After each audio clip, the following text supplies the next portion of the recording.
There are a few markets where nearly half of the market is payer operated, and typically those are largely Optum operated.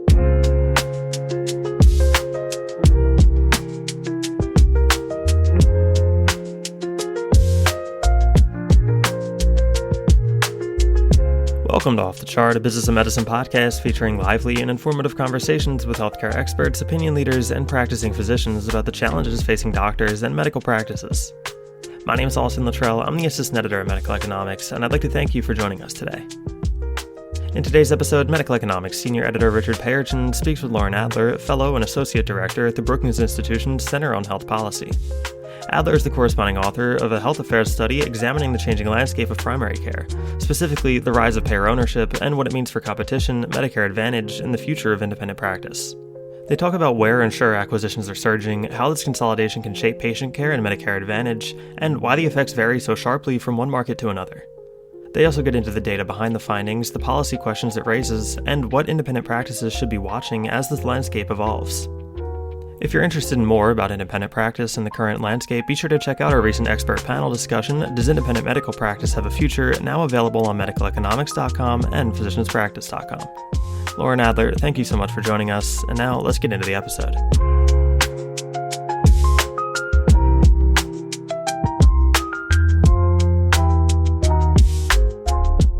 Thank you for joining us today. Yeah, thanks for having me. You're the corresponding author of a new study entitled The Changing Landscape of Primary Care, an Analysis of Payer-Primary Care Integration, published in Health Affairs. Can you talk about how did this study come about? Sure. So myself and co-authors had gotten interested in the broad issue of payers, insurance companies starting to buy up and acquire physician practices. There has been a lot of reporting on this trend over the last several years. There have been, reports from United Healthcare themselves about how many doctors work with them or contract with them on sort of shared savings type of arrangements, but there really was no hard data out there on just how prevalent payer ownership of physician practices was.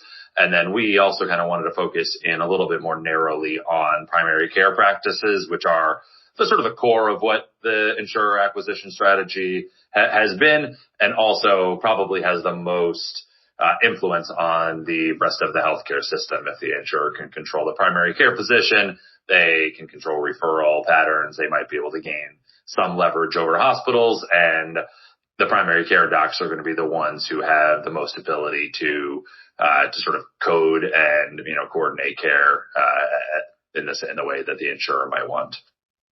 With publication now, can you summarize the findings? Sure. So the basic findings, so we wanted to analyze, so sort of just the top line question was what share of primary care physicians or what share of that market is now operated by payers.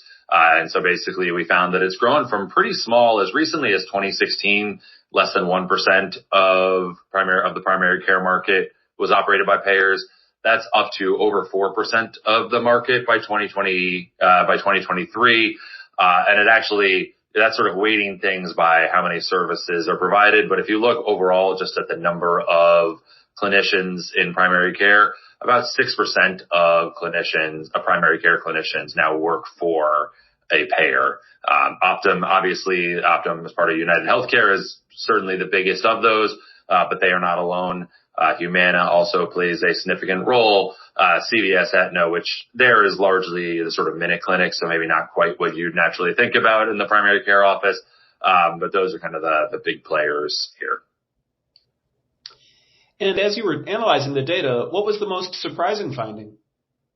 Sure. So I honestly, finding out how much this had grown was surprising to me just because I did not have a good sense. There also was there's sort of been reporting out there that United actually about 9 or 10% of clinicians in the whole country work for Optum alone.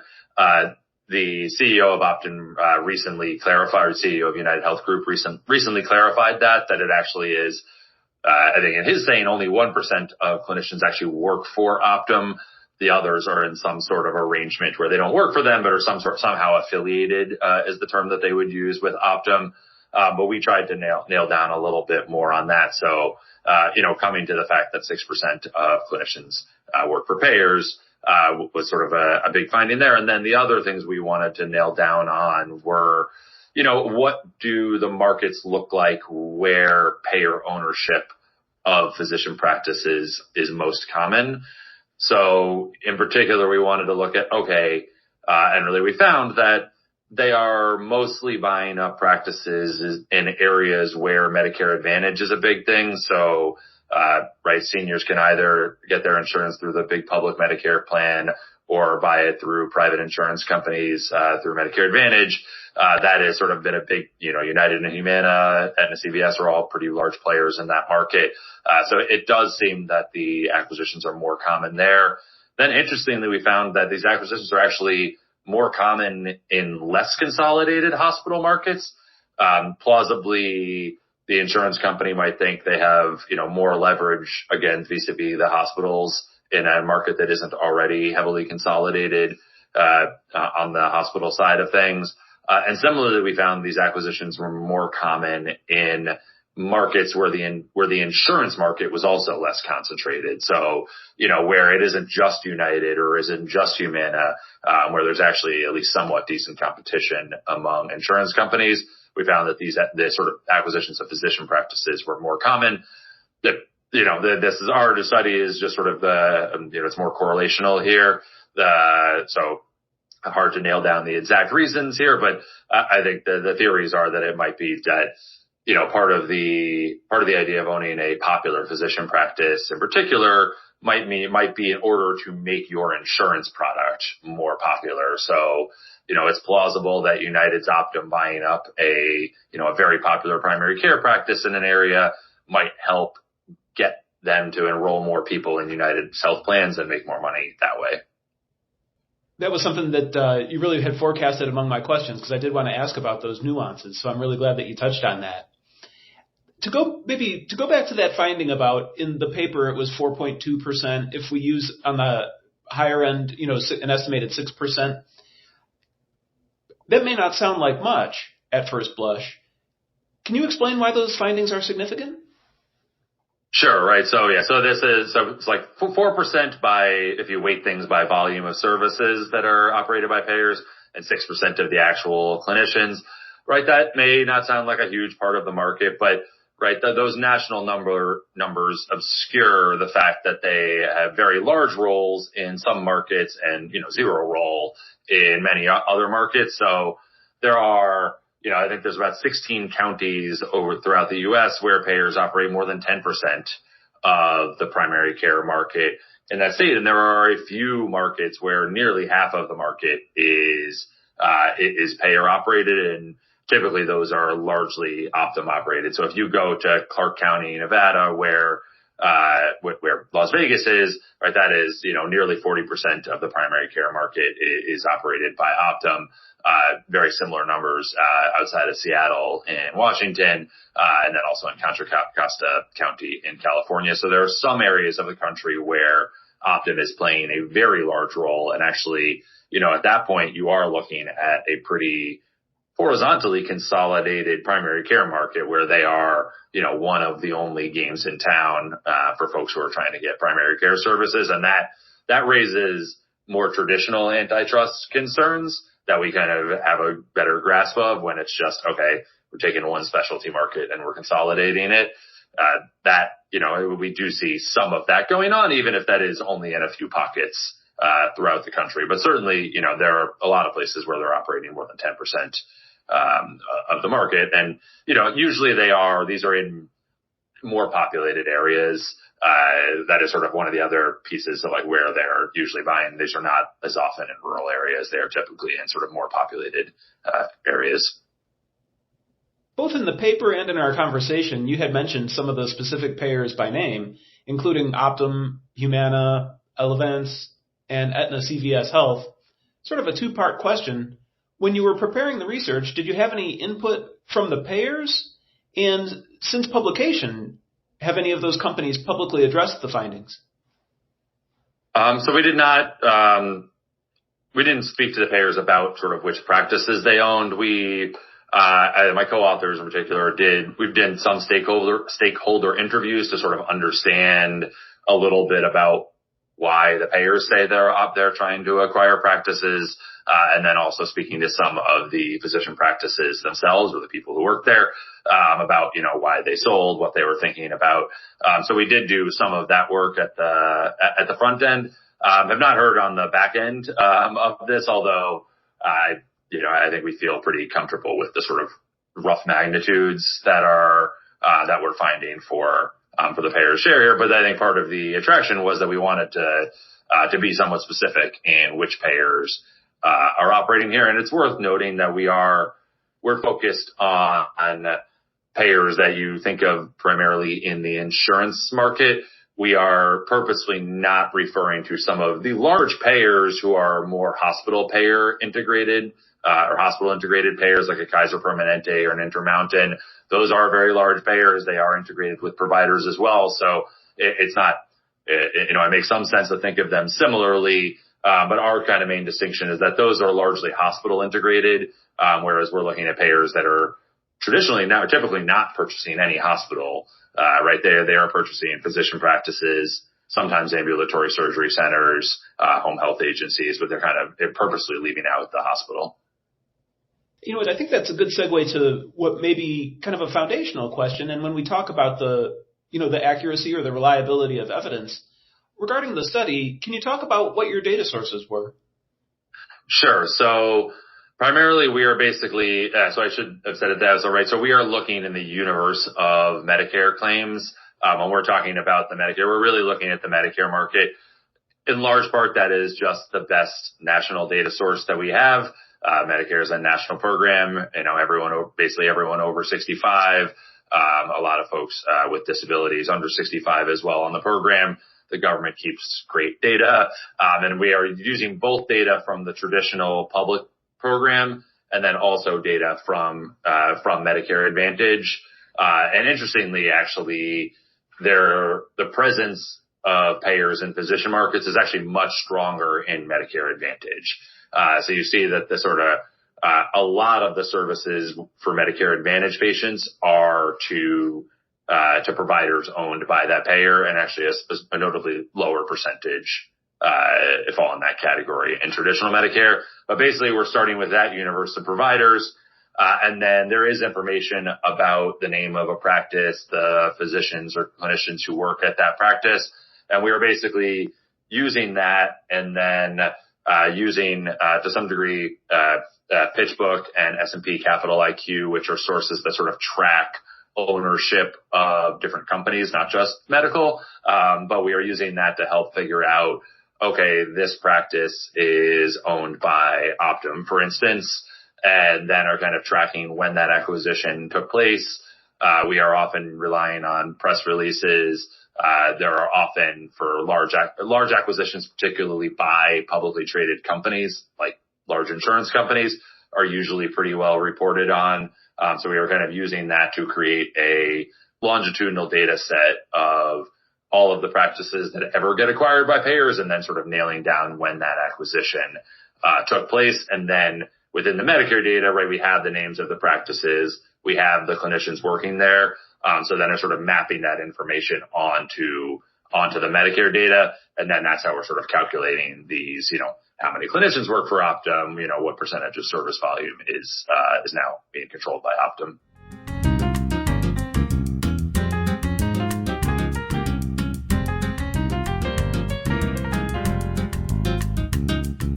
Hey there, Keith Reynolds here, and welcome to the P2 Management Minute.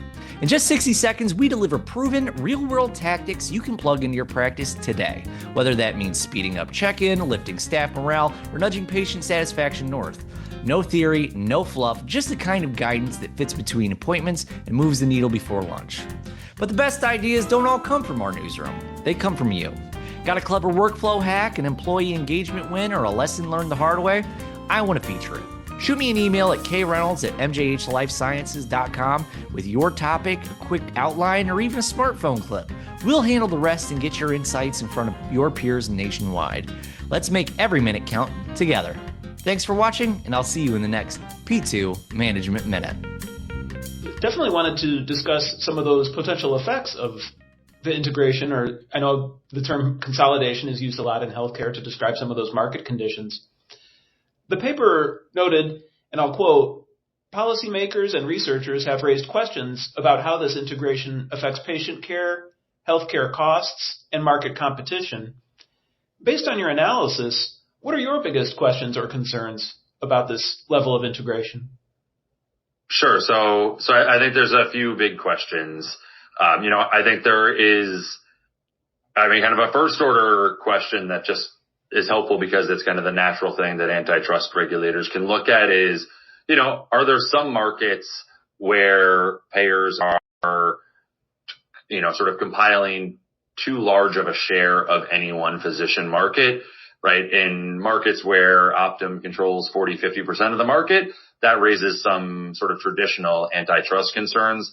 I do think that's important. I think the other major concern here is that when payers operate a primary care practice, it likely makes it easier for them to instruct the physicians who work there to jot down every diagnosis a patient has ever had, basically to make them look sicker than they really are, or make them look as sick as possible on paper, because that is how payment from the government for Medicare Advantage works. So I should have taken a step back and said Medicare Advantage, when you are a Medicare Advantage plan, you basically get paid a per member per month amount of money that is based on the average risk of your enrollees. And that average risk is calculated based on all of the diagnoses that patient has had, that's ever had coded, did they have skin cancer? Do they have diabetes? That sort of thing. And the more diagnoses they have, the sort of sicker they look on paper, the more money the health plan gets paid to care for that patient. What insurers really want is someone who looks really sick on paper, but doesn't actually require that much health care, because then they pocket the difference basically there. That's just fundamentally what their goal is. And it is very plausible that operating your own primary care practice might help you be more aggressive in that matter. We don't have the strongest evidence yet specific to the payers doing the acquiring right now. We do have evidence that the Kaiser Permanente type of insurers, that vertical integration did have some of these effects, where it did look like Kaiser Permanente and other payers, other vertically integrated payers like them, were able to basically make equivalent patients look sicker when they were in a Kaiser Permanente plan than that equivalent patient would have been if they were in a different Medicare Advantage plan. So I suspect there is some similar aspect going on in this situation. The Wall Street Journal published a long piece sort of documenting some evidence along this front, but this is actually one thing myself and co-authors are working on trying to evaluate empirically at the moment. So hopefully we'll have results in not too long there. I think that, to me, that is sort of the core concern here. The other big concern folks will talk about here is what often gets termed market foreclosure. But the basic idea is there is some risk that if an insurance company operates a very popular physician practice, they might take that physician practice and refuse to contract with other payers in the market, with other insurance companies, or, I'll only contract with you if you pay me twice as much money, sort of thing. And that might unfairly advantage the insurance company that owns the physician practice vis-a-vis their competing insurers, and sort of let them consolidate or let them sort of grow in the insurance market more than would be fair. That's an open question, and it's fundamentally an empirical question, because you are losing if you take that practice and you stop accepting, if that's an Optum practice and you refuse to accept Humana and Aetna, you're going to lose some money there as well. So it's not clear ex ante that that's actually, using this to foreclose the market is the right strategy. So it is an empirical question here. And then on the more positive side, I think there's plenty of plausible positive stories to spin here. Right there is the sort of standard care coordination story that, the insurer might be able to coordinate care easier if they own the primary care practice. There is also just sort of an alignment on costs where the insurer is, in theory, the agent who cares about healthcare costs and controlling costs. So if they're operating the provider side of the business right now, right, and typically the providers just want more money, so they want higher costs. If the insurer owns them, now the incentives are a little bit more aligned. And particularly when an insurer owns a primary care practice, that's not where most of our dollars are being spent on primary care. So if they can somehow use that to lower hospital prices or keep people out of the hospital, there's plausible to save a lot of money without even sort of hurting the provider side of their business, sort of cannibalizing from the hospital side, which is really where most of the spending dollars go. So I think that is worth investigating as well, right? Does owning the primary care practice lower hospital prices or lower hospital utilization? Again, these are all open questions that we do not have great evidence on, but to sort of give a picture of what, I think in most things there are potential pros and cons, and figuring out how they shake out against each other is the kind of key empirical question here. No, that's something that I'm glad you touched on, only because two things, just like you had mentioned, obviously there's still, plenty of room for research. And frankly, there may be some findings that show actual benefits to patients ultimately. And maybe that is something I should ask about as well, because with you and the co-authors, when you were looking at these different ownership structures, were you looking at any evidence about patient outcomes, good or bad? So in this paper, we were not. I think that would be certainly a goal longer term to see what the plausible outcomes are here. I know there is some work looking at sort of areas where care coordination might plausibly be valuable, but we did not for this study. We did not get to look at actual patient outcomes. And you're right. I mean, certainly, right. There was a big series from STAT and a big series from Wall Street Journal, kind of looking at some of these and finding anecdotal evidence of some what seemed not favorable patient experiences. Also, I think documenting some physicians who regretted selling their practice, loss of autonomy, that sort of thing. So I think there are the physician side dissatisfaction is actually a harder question to nail down from a sort of research perspective, but is, I think, a very interesting question. And then you hear other pretty aggressive schemes in this market where a payer might say, I'm only, to the independent primary care practice, I will only contract with you if you give me the first right of refusal should you ever decide to sell your practice. So it is like, if you want to be in United or Humana, whoever's network, you have to give me this first right of refusal. So if you ever do sell your practice, I get to buy it up. That feels a little aggressive, in terms of it. So I think there's some questions like that where there probably is some avenue for regulatory oversight. I was going to say aggressive and possibly even coercive. I mean, it sounds, yes. It sounds like because medical economics really still tries to cater to independent physicians, especially in smaller and medium-sized practices, it sounds like that can, as a business, put you in a potentially bad or difficult situation, I guess.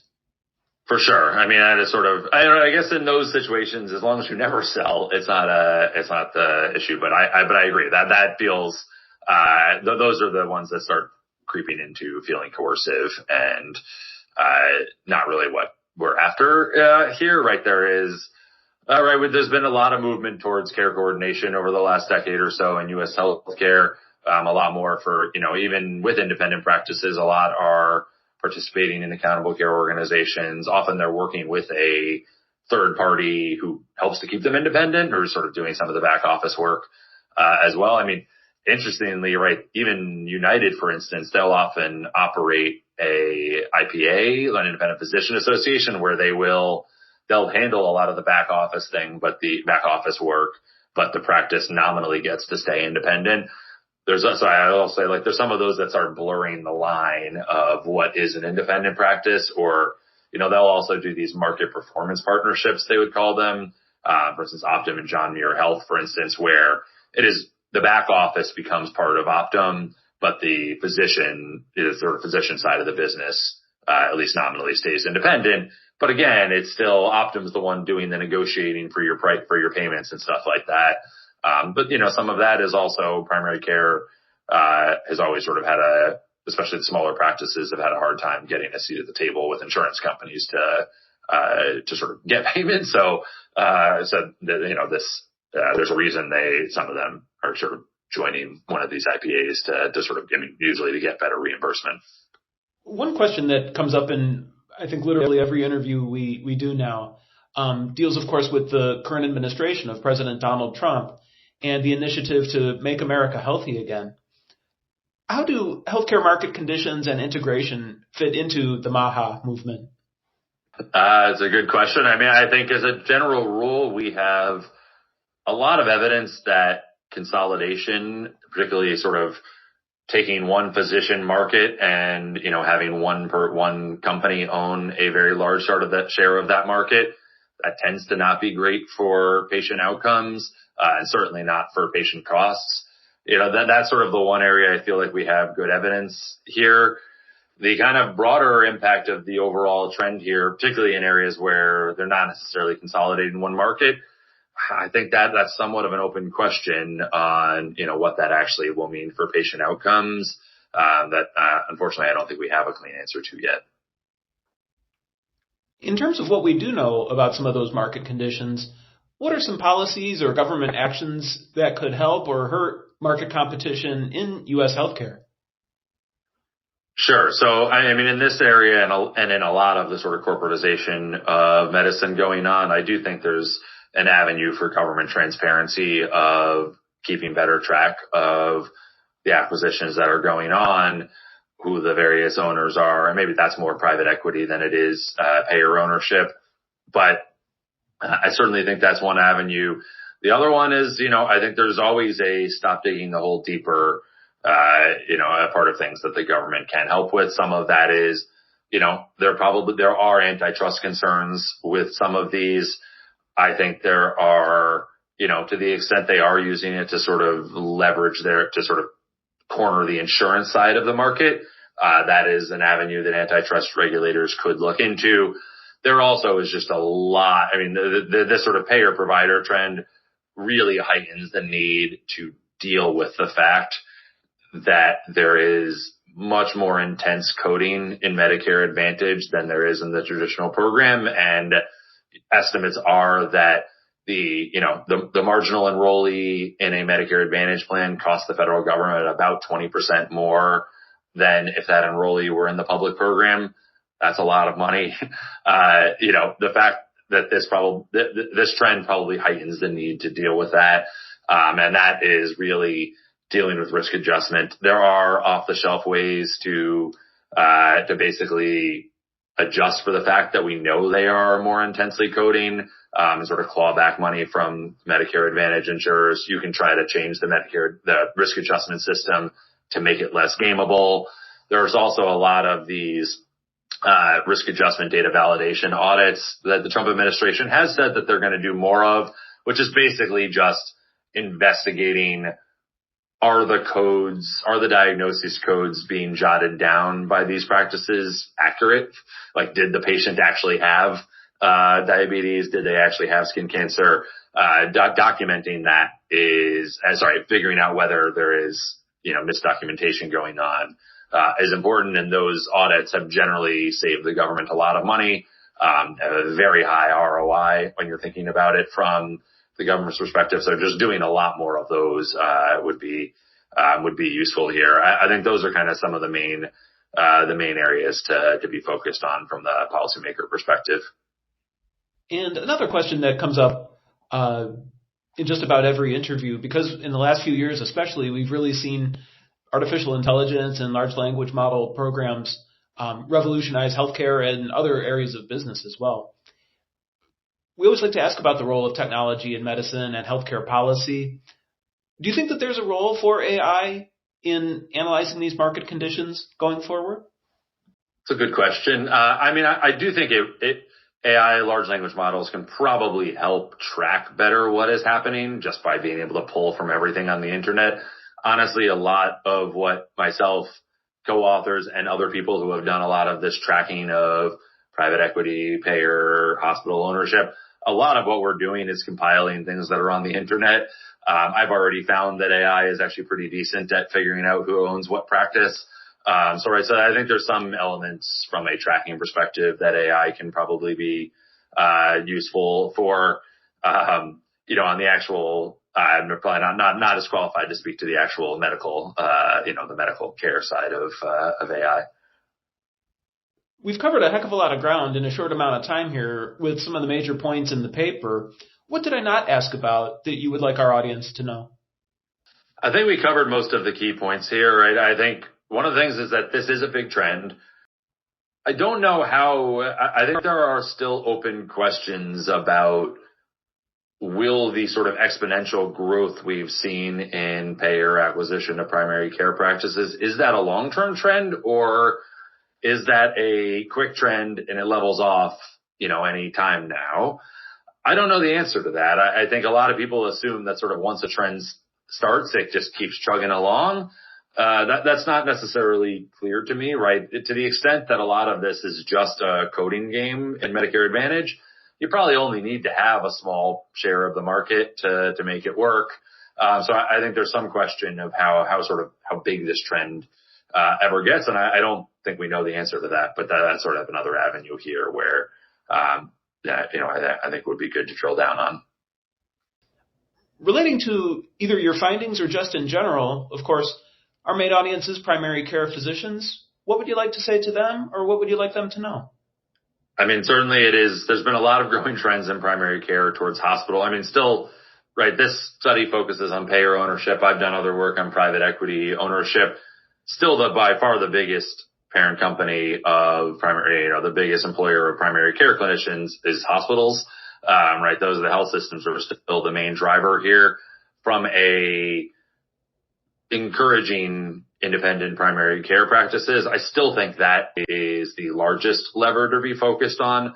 There are a lot of pro-hospital policies, I would argue, in our country, and in particular in our Medicare system, that from a sort of pro-independent physician practice perspective, probably the biggest bang for your buck is still focusing on issues like the fact that Medicare pays 2 or 3 times more for the exact same service done in a hospital than in a hospital-owned practice than in an independent office, and just sort of 340B policy where hospitals get to buy drugs at a steep discount that isn't available to independent offices. Right, there are a lot of policies that really kind of incentivize folks to go work for hospitals or hospitals to buy up physician practices. So I do always, as much as I'm working on kind of a lot of the other topics, I still think that is the sort of core hindrance, honestly, to having more independent physician practice. My guest today has been Loren Adler, a fellow and associate director at the Brookings Institution's Center on Health Policy. It's been a great conversation. Thank you for taking the time. Yeah, thanks for having me again.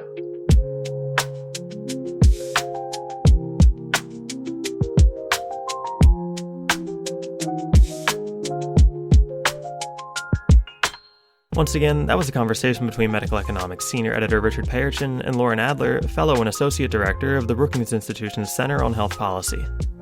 My name is Austin Littrell, and on behalf of the whole medical economics and physicians practice teams, I'd like to thank you for listening to the show and ask that you please subscribe so you don't miss the next episode. Be sure to check back on Monday and Thursday mornings for the latest conversations with experts sharing strategies, stories, and solutions for your practice. You can find us by searching Off the Chart wherever you get your podcasts. And if you'd like the best stories from medical economics and physicians practice delivered straight to your email 6 days of the week, subscribe to our newsletters at medicaleconomics.com and physicianspractice.com. Off the Chart, a business and medicine podcast, is executive produced by Chris Mazzolini and Keith Reynolds and produced by Austin Littrell. Medical economics and physicians practice are both members of the MJH Life Sciences family. Thank you.